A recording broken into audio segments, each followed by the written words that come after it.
Here we go. So that's the Road Pro Plus. Um, these are a challenge to do, but these are cool because we've put in it's essentially a popper kind of system there, but that's a really strong popper, so it's not going to, we spent ages trying to find something that's going to actually pop in, but also hold its shape rather than like tear at the material. So, so that one we finished today, and it was like yes, because that was to get that shape was a struggle.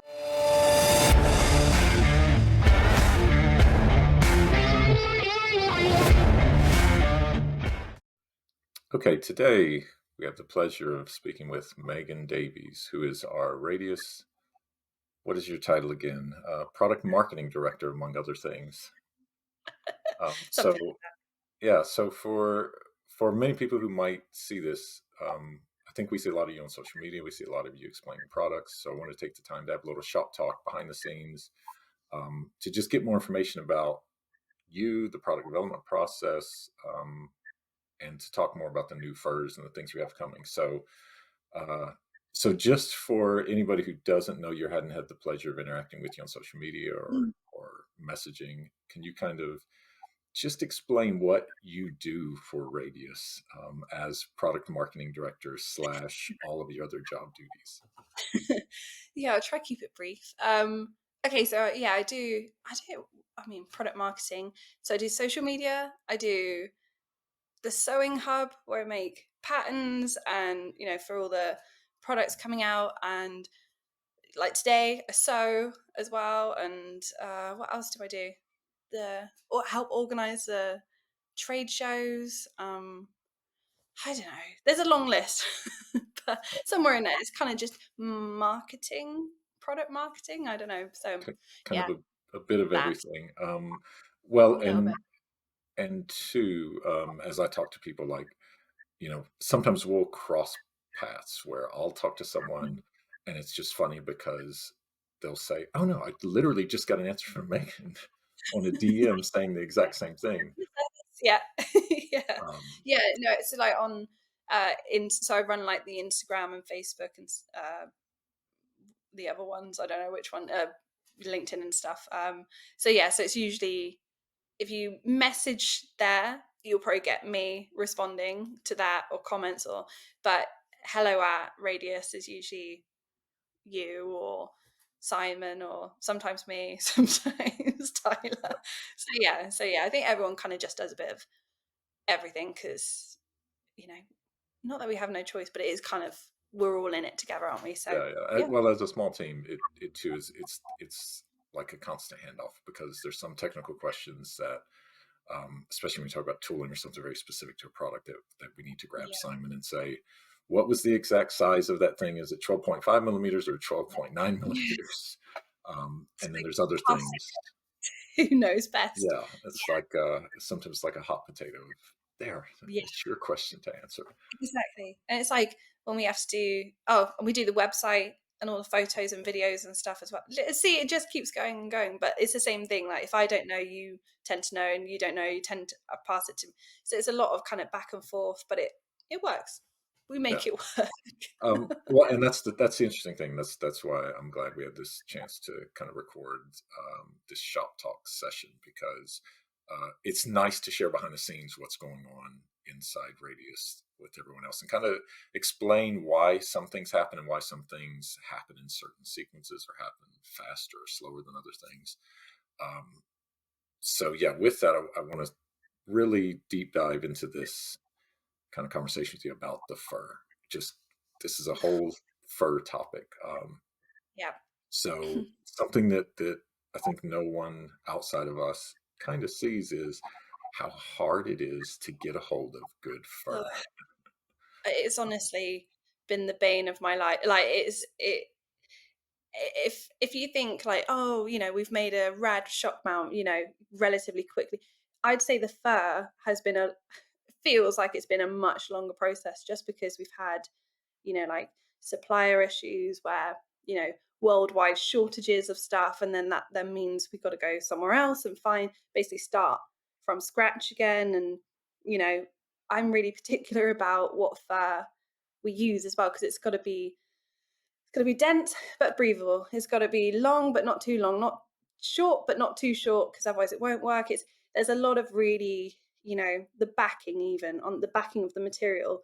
If it's too stiff, we can't sew it. If it's too if it's too loose, it's just a nightmare as well. So it's kind of taking in consideration of the manufacturing side of it, but also it's got to be functional and it's got to work as well. So I think that's why, like we've got some black fur coming out soon, and that's why it's taken us so long, since we launched the grey stuff, to find something we're happy with, because it's just been there's not been anything that I've found up until now that I think is worth or is good enough to use. So Yeah, yeah. and as you mentioned, like, there's been some consolidation in the kind of the textile world with fur, Yeah. where you have certain companies joining forces, certain types of fur being discontinued. So there's challenges behind the scenes. Um, but I just think maybe even a little deeper explanation for me on just the exact fur and some of the things you're talking about, right? Which is when you look at wind protection in the fur, if you have extra long fur, um, Yeah. what's happened a lot of times is you get these little micro air molecules or air vortexes trapped in the fur. So that Yeah. actually creates a cushion for the faster air to move across. So that's where you get a lot of the wind noise reduction.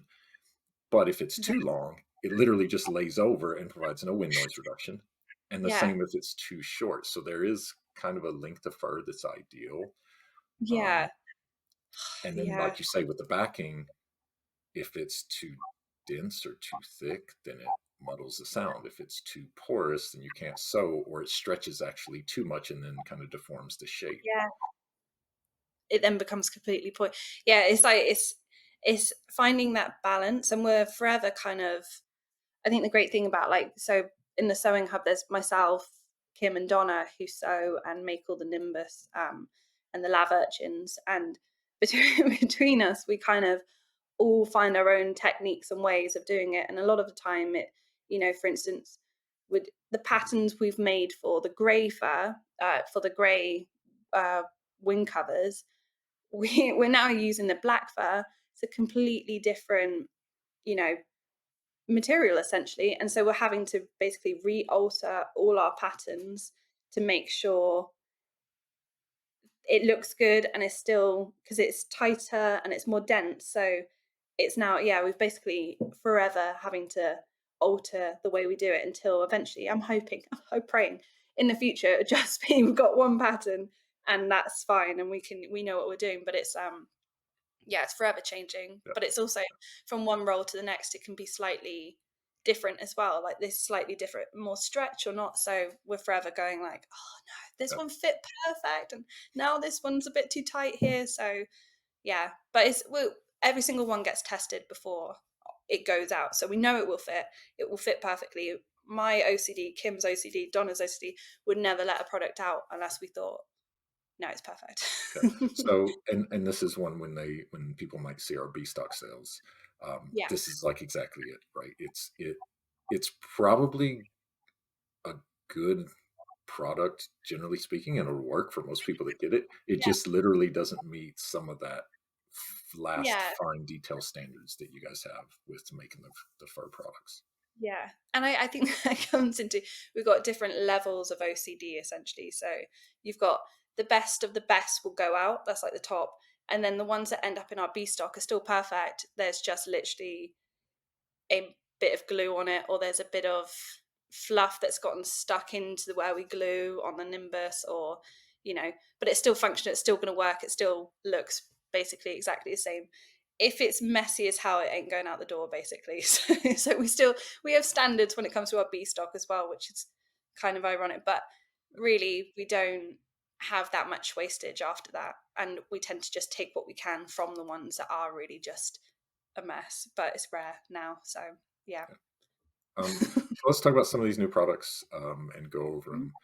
The first, I think, new products we have planned to launch that are coming out within the next month are going to be the black fur versions of the Nimbus and the wind covers. Um, so again, can you kind of, I think you might have one to show, but can you describe that and kind of describe how it's different from the gray fur, and just give us a little overview of the fur. Yeah, so it's a lot.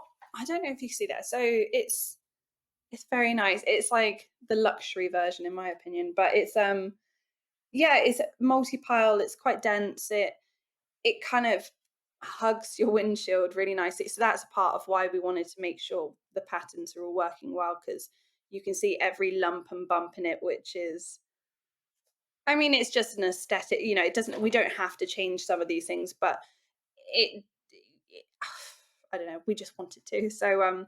But yeah. So we're doing these in the range for some of the Sonella products, the Rycoat products, some of the. Are we doing the road limb? Yeah. Actually, I know that because we did that yesterday. Yeah, so it's, yeah, just the black version, but it is really, really good quality. It's really, really soft. Yeah. And the good thing is, if it gets creased, or it's quite easy to look after as well, because we were finding some with some of the other fur that we were using for the Nimbus, for instance, the grey stuff. Bit of fluff in my mouth. Oh. If you just comes with the territory now. If you Sometimes it would crease, and for us it's like we couldn't get that crease out, whereas this stuff is really good, so it's easy to like maintain. You can literally just get wet a brush and then basically just, I don't know, brush the creases out, brush it out, just to maintain it, just clean it that way, sort of thing, and it just goes back to its former shape and everything. In Nice. many ways a lot easier to use. So And and from a wind protection standpoint, just as a comparison, right? The gray fur is still going to provide better wind oh protection yeah, because it's got the longer hair fur. yeah, However, the black fur, because of the type of fur it is, that has, if you look at it, as we call it, looks like it's been electrocuted and all the hairs are standing up. It's not significantly less wind protection than the gray fur. The gray fur is definitely going to provide better wind protection, yeah, but yeah, in most circumstances, this black fur is going to be somewhere between maybe, 5 to 8 dB less wind protection on the low end than yeah, the gray fur. So it's not a crazy difference, but yeah. obviously, if you're going to be in higher winds, you want the longer fur. Yeah. And the great thing is we finally found. So it took us a long time to find a great multi-pile fur, but it's like with the grey one, it works absolutely fine. With Steve's testing and doing continuously testing all these things, and it still performs at the same rate. It's just essentially just a different color, but it comes with its different textures and everything like that. So yeah, yeah. So that same fur, I'm going to move into some of the other new products coming out, which is going to be the Urchins. So we've had a lot of back and forth on trying to find the perfect fur for the Urchins, and I think, as you say, we're there now. So can you kind of explain why this fur on the Urchins is exactly what you've been looking for, meet your need, and talk about some of the problems with some of the old fur and why those didn't work? Yeah, sure. So we had so our original, some people might know it as Irwin. We named it Irwin. I don't know where it came from, to be honest, but it was our first kind of the OG lav essentially that we did. Um it's perfectly fine, works great. A lot of people who use it love it. Um but we were just like, the main kind of feedback we were getting was essentially that the fur was just a little bit too long. Um Most people wanted it to kind of be hidden rather than kind of be the main kind of focal point, which is completely understandable. So we kind of took that on board, and it was kind of an ongoing process. Whereas we launched it, but also behind the scenes, we were constantly trying to find shorter fur. But with that, it's, the shorter you go, sometimes the quality then lacks. So one of the main things was, when we made one, it was like you needed the fur to be dense enough that you can't see, like if I were to do this, you can't see into the center Yeah. of the So actual line. so when you would bend the old style fur, you would Mhm.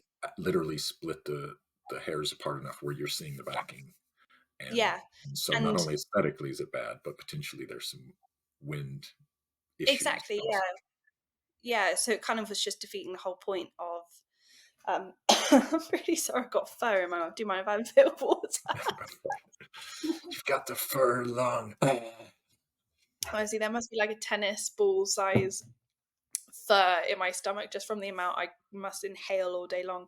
Um, um, but yeah, that's essentially it. Is you we needed to make sure it was dense, but obviously not too dense because we're hand stitching all of these lavs ourselves. So if you can't get a needle through it, it could be the most perfect dense multi-part everything fur, but if you can't actually sew it, it was just like, well, that's we had to eliminate it straight away. And we did find some really good stuff, but it was just too hard for us to sew and then get our safety strap on as well. It was just one problem after another. But we finally found something, and we found something that we can do in a whole range of colors as well. So kind of there was a struggle, but actually it was worth the wait because now we found something that is, we can get black, blue, purple, pink, whatever color under the sun. So it's yeah, and we're happy with it. We're not doing any more as much as everyone keeps going like, oh god, I'll never change,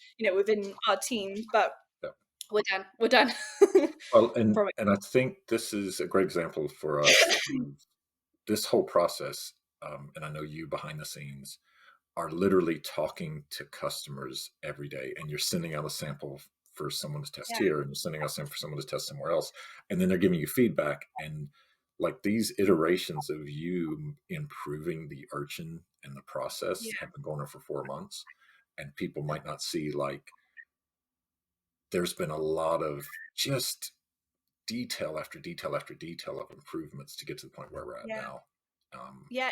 Even down to the elastic, like the elastic was a huge kind of part of it. It was, they're quite notorious for snapping lavs. So I'm sorry, John.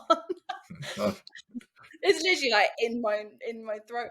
But yeah, but the elastic was like a huge part of it because uh, you know, we didn't want anything too weak, and it was finding something that was also we could then sew with a needle because you think of an eye of a needle is a lot smaller than you think, and so if you've got this really strong elastic that's over 5 mil or a mil even, it then becomes impossible to sew again. So uh, all these elements I think ended up buying like I must say near to 30 different elastics just to test because it was just like, nope, I could snap that. No, the one we've got now, you could have on one side, I could have on one side, and it should not snap.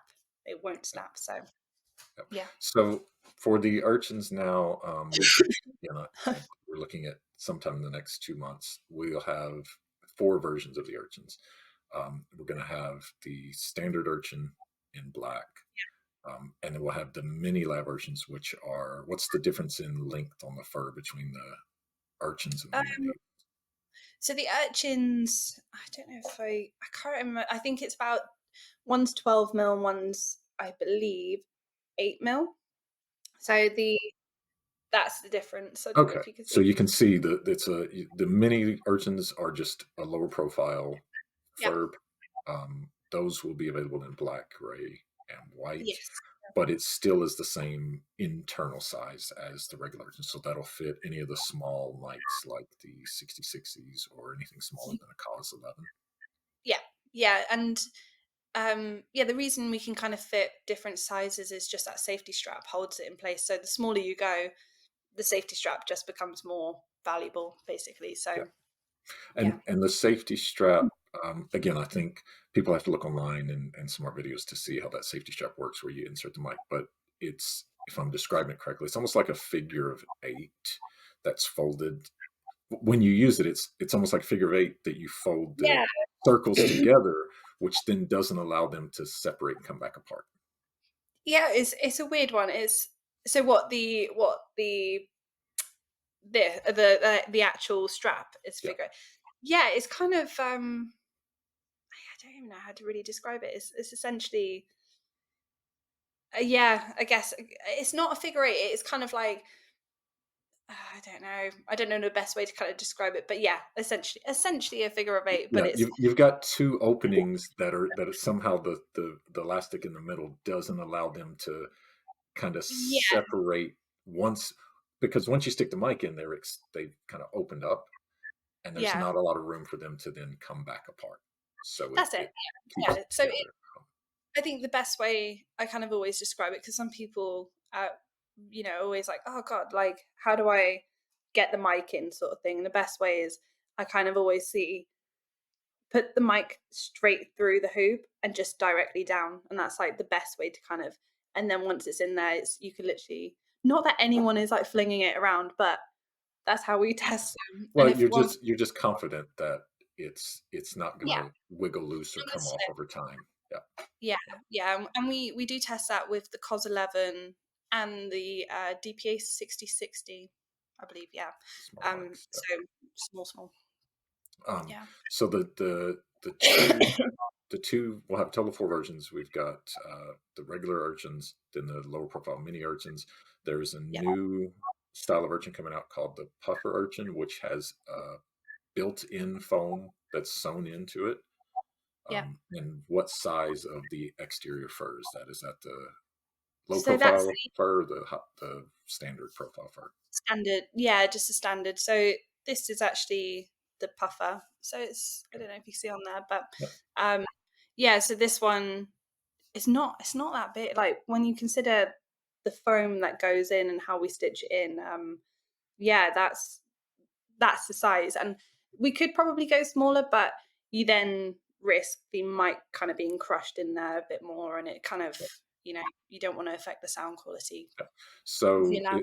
as far as wind protection goes, the mini urchin is kind of the lightest wind protection, but it's also the trade-off is it's a lower profile. It's not as obvious. The regular urchin lab then has longer fur. Yeah, The puffer urchin has the longer fur and the built-in foam.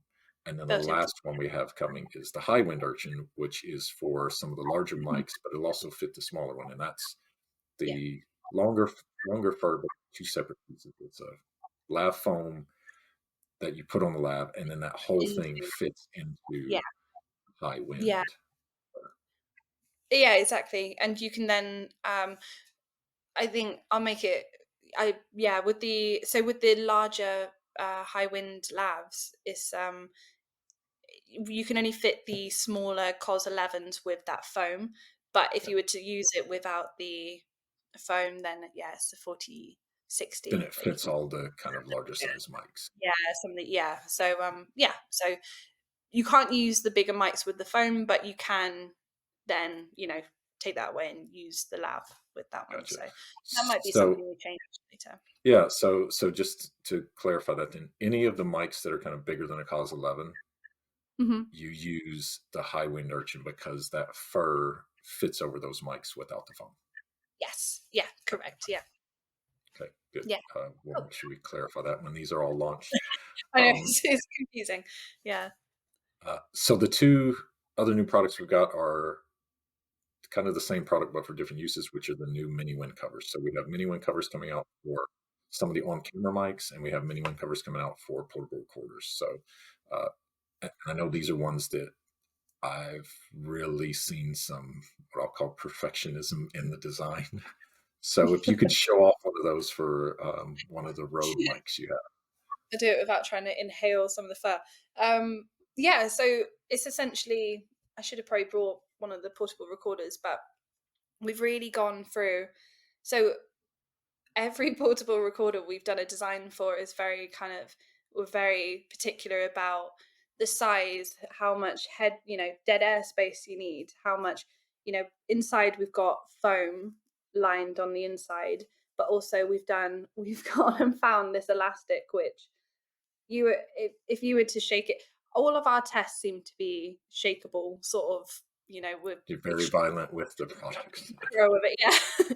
But we know it's not going to fly off, which is like one of the things that people kind of always say it kind of falls off or it's too loose. So Yeah. yeah, the elastic we've got is great. It's like I don't even know if it's like a silicone or a rubber, and it's got two layers of it. So even if one fails, I'm sure the other one will be fine, but it won't fail because we've tested it in every single way and shook it in every single way. But yeah, yeah, like I said, we've made sure there's enough.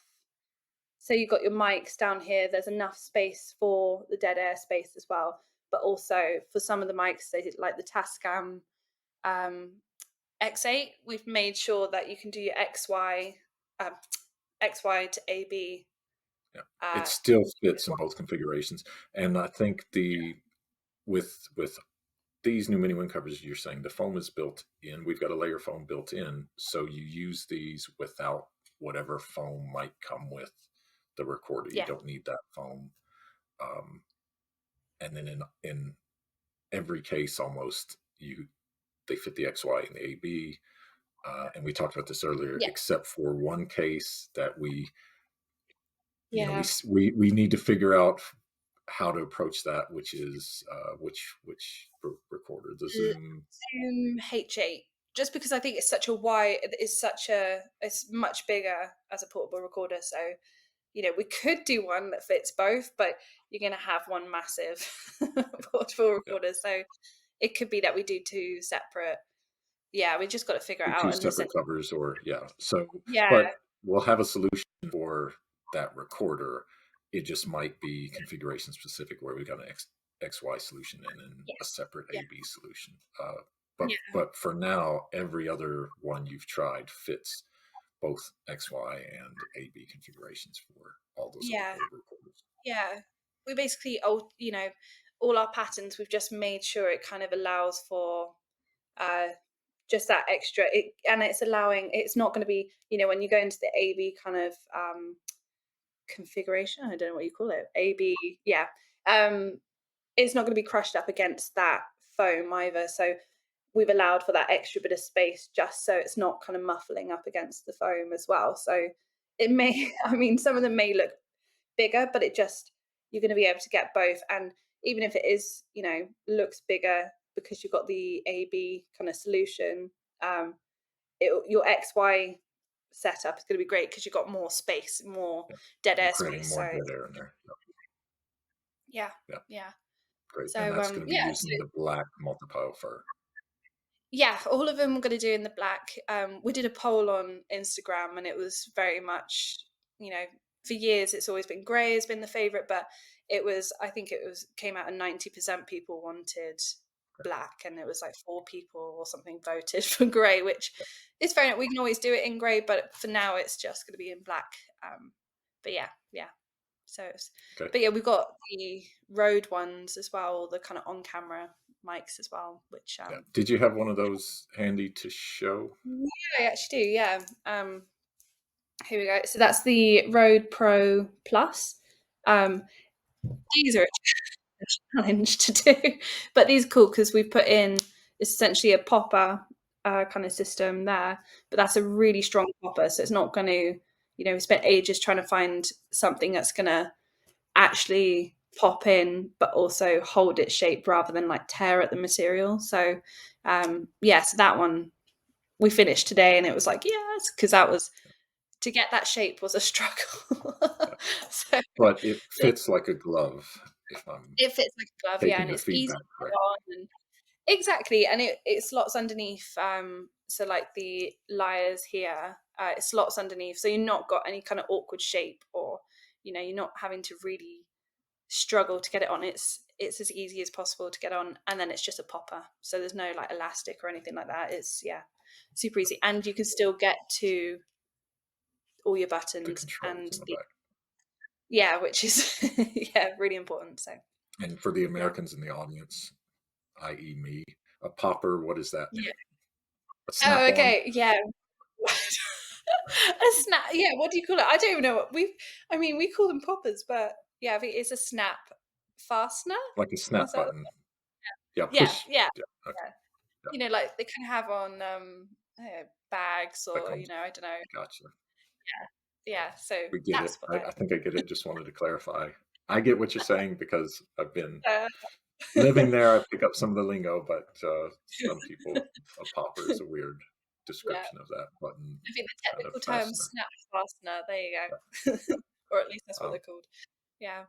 Okay, so all of these products, just to put it out there, they're going to be able to come in the next couple of months. I think the first Yeah. ones available will start shipping will be the black fur Nimbus, the black fur Mhm. wind covers. Those will be available to ship the soonest. Then I think the Yeah. next range coming will be the Urchins, and then finally, after that will be all the mini wind covers for the recorders, just finishing up the Yeah. final sizing and everything else. So Yeah. that's kind of the timeline of over the next 2 months of when these products will start being available for shipping, and then obviously adding a couple of weeks in there for them to get out to resellers.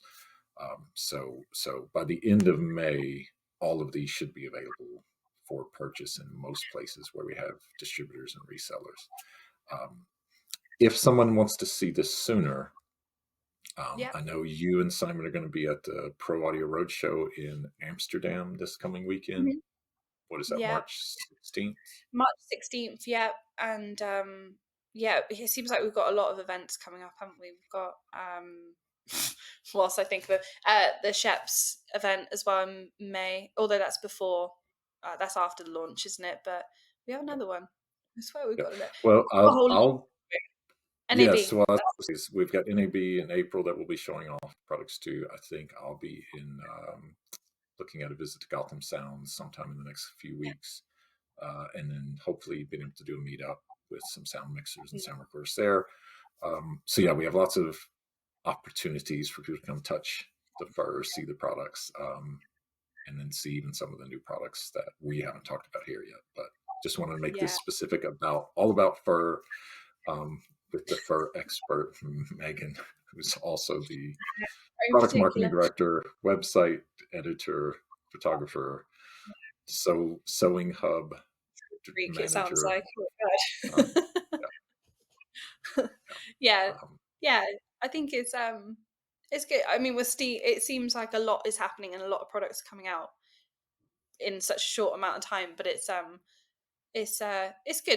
I think we're just about keeping up with it, yeah. just about. So yeah, And yeah, and I just, again, I always have to tamper expectations down, because although we can do, as you mentioned, a lot of custom products, and we yes, welcome the custom input, these are some of the products that um, we were happy to do custom if people need them. But at the same yeah, time, some of these products just don't make sense as products that we yeah, actually launch and put on a list for resale, because yeah, they're just not ones that the worldwide resellers kind of look after. So that's another one. Anybody who needs a custom product definitely should get in touch with us, either via email or DM, on one of the yeah. social media platforms, and we can discuss how to make any of the custom products that people might need, because you're already doing a lot of behind the scenes. People just don't see it. Yeah, I mean, especially in the last, I'd say in the last like 2 months, particularly, we've had a lot of custom ones. So from headsets to I don't know, some people's homemade kind of setups and everything like that, and some of the older shields that you just can't get wing covers for anymore. So yeah, we do a lot, and also Yeah, with the Nimbus, we're doing a lot of custom lengths as well, aren't we now? So yeah, it's for all of very, the very long busy. shotgun mics. Yeah. Yeah, So exactly. 100% people can ask. Hopefully, we can say yes and get it done in a short Yeah, amount of time. Sometimes things might take a little longer if they're custom, yeah, because we have to order other parts. Like, for instance, some of the custom Nimbus that we've done, we had to order, custom size in cap, because it was a weird diameter mic that wasn't kind of a standard diameter mic. yeah, So there's certain parts of the process that take time for us to get a hold of the pieces to yeah, make.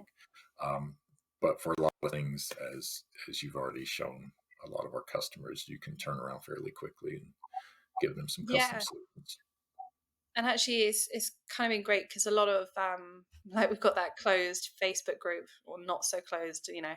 There's lots of people in it, but it's great because so many people have kind of helped out with if we've needed portable recorders to get measurements, or someone's asked like, oh, do you do a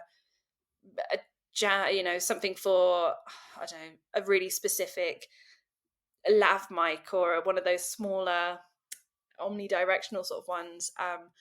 They tend to send it to us. We can literally turn it around in a day and send it back. So it's yeah, it's everyone's been so helpful as well. So just speeds up the whole process as well. So Yeah. No, and that's a great way to, I think, end it, which is honestly thanking the customers for help, because Yeah. some of this process, even though again we talk about it, seems like some of it takes a long time, it'd take even longer if we didn't have this really quick feedback loop with the customers. Is sending them something, sending beta testers something, having them test it, having us give us immediate feedback, improving it, making it fit perfectly, all Yeah. the things that just having a tremendous customer base that is open and gives us this feedback helps us, make the products, improve them, finalize them, Mhm. and get them right back out to the market, which Yeah. is great to have, because you don't have that in a lot of, like, as a company. I think No. most companies would dream to have that kind of customer base that they can interact with and get help from. Yeah, I mean, it's pretty crazy, really. Like the last, particularly last 6 months, 9 months, since May, I guess. Like the kind of the amount of people come forward who just want to help as well. But them helping us helps. It's like a teamwork essentially. We're Yeah, only going to try and improve products for them, but also we need them to for the feedback. So it's a really good like partnership essentially. yeah, So yeah. I love So it. That thank that's the best description. It's with it does feel like we have a partnership with customers rather than one way or the other. So I will leave it you. at that. Megan loves customers. Send her requests for stuff, but So mild I love requests. it. It's expressing it all. Yeah. Yeah, it's It's I it's a joy. yeah. Well, I always say, like, it's especially now. There's so much work to be done because we see the future. We see the next 2 years of products coming out, and we feel like we can't make them fast enough. But at the same Yeah, time, it's like fun hard work. It's not, exactly. it's Yeah, long hours, lots of work, lots of jobs, wearing lots of different hats, but it's so much fun doing it because not yeah. only do we love doing it, but we love interacting with customers and helping. And that, yeah, it doesn't feel like work. It just feels like you're solving problems in a fun way. Like, don't get me wrong. Sometimes it feels like work, particularly some of these blooming. I'm gonna say the piano Sonella was a struggle. Like, I think there was a tear of joy when I got it today. That tear, I think Kim and Donna would back me up on this.